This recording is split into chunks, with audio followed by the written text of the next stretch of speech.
Kamusta yung puso mo ngayon? Ano mo, masaya na kasi kinasal na po ako. Oh my God! Year lang. Oh! Talaga? Oh my God! Opo. Sundalo siya. Oh. Sige. Okay. Ay, kilig. O, di ba? Naging masaya ka din. Okay. So, okay naman yung puso mo ngayon. Congrats natin si Madam, ha? Congrats. Talaga ma'am, nagpapasalamat ako sa iyo dahil lahat ng swerte na yung mga advice mo, sinusunod ko talaga. Tapos nag-wish ako, tapos nagmamanifest ako. Sinasabi ko talaga sa, yung subukan ng puso ko na ito talaga, ito na. Ito, makikinig talaga ako palagi kay ma'am.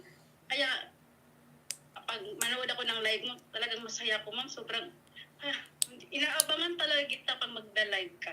Promise.